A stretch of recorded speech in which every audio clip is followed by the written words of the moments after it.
if you can just tie them down with chains or whatever, this build would probably be one of the best builds. So it's pretty much a caustic arrow with fire.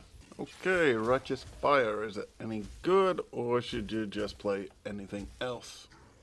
Now, we will get into the ups and downs, but first off, we don't start with Righteous Fire, obviously. We start with Rolling Magma and some Firewalls, which is good against single targets as long as that single target stays still. Now, packs, obviously, it's way better. As you can see, a lot of the bosses want to move or hug you or anything like that, so they're not standing in the one spot. But if you can get them to stay still or at least go over the same patch of ground, you're quite dangerous.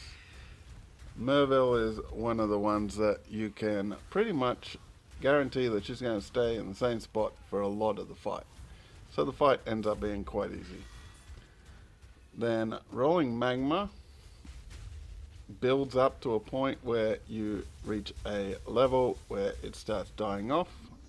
Luckily, that does come when we change skills, but as you can see here, this is a boss that moves around and we start doing damage and then you'll see that she moves. So we got standing still trying to kill us. We're doing decent damage and then she decides I don't want to be here anymore. So we start building up damage again. Then she decides I don't want to be here anymore. This is the downside to pretty much Righteous Fire, the rolling anything that you need to do damage over time and they're standing in it. That's a massive downside. Obviously there's ways to deal with this, but as you can see, Righteous Fire, you need the regen ability and the resistances, or you just go with your health. Now we switch to the brand. This starts slow and builds up like most skill gems. It does take a couple of levels in your skill gem, but this gives us a little more control of our damage. This is actually, it builds up to quite a powerful skill to have as far as dropping damage on a target. As you can see, we have multiple different ways, but the real hammer comes when we drop the brand on their head. And we can do this from distance, and this is actually a bonus over Righteous Fire. Righteous Fire, you need to be a certain distance to the target, and that increases your chance to die. Obviously, it's all about defense and all that, and mechanics and knowing the mechanics, but you do require standing between you and the target and your circle encompassing them. Whereas this brand, you can pretty much just drop it and go, and once you build up enough damage with it, you just go, okay, leave me alone, drop it, keep going. This is probably one of the builds I've played where a lot of the gems, you need to get them as soon as you are able to and level them. The damage does come from the stuff a lot more.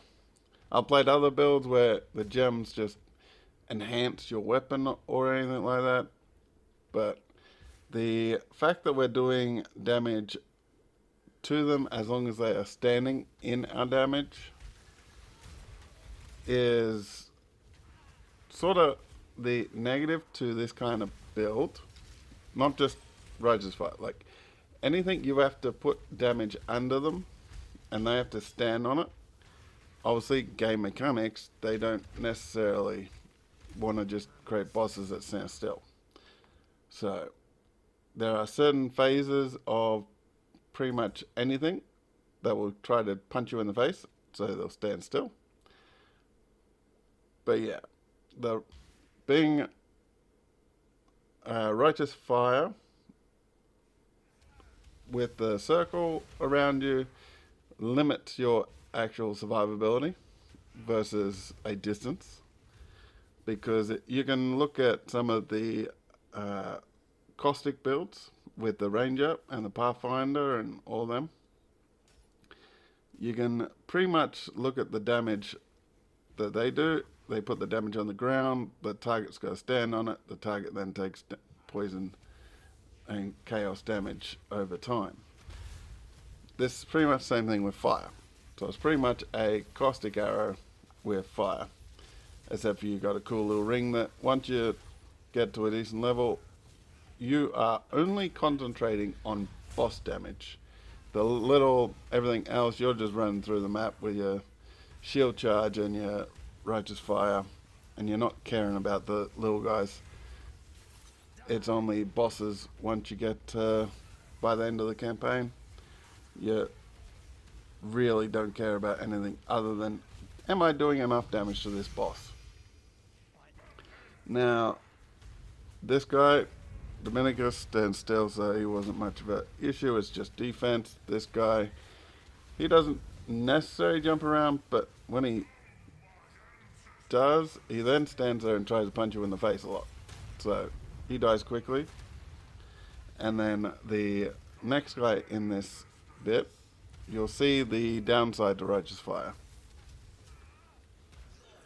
And we take out him quite easily with fire, which is ironic. And as you can see, we need to keep within that circle, but it does help us at the same time, because all we need to do is put that circle on the target and then build up the damage. We can heal, we can do everything and still damage the target, which is the important part of the game. As long as you are doing damage, you are doing something. If you have to run, hide, heal, and you're not doing damage to the target at that point, that's when you can't say that you're doing X amount of damage, because if you've got to move to avoid something, you're pretty much doing half the damage. So if you've got like a 10 million DPS build, if you have to move to put that on the target or to stop getting hit, then you're actually doing like 5 million. And then you can go all the way to Katava and build up, do all the stuff, and then obviously go into maps and try to maximize your character. But as far as the overall build, its downsides are also its positives, because you pretty much don't have to worry about the little things. You only have to worry about the boss. But the downside is that your single target damage is based on whether that boss moves a lot or not. If you can just tie them down with chains or whatever and just stop them moving whatsoever, this build would probably be one of the best builds.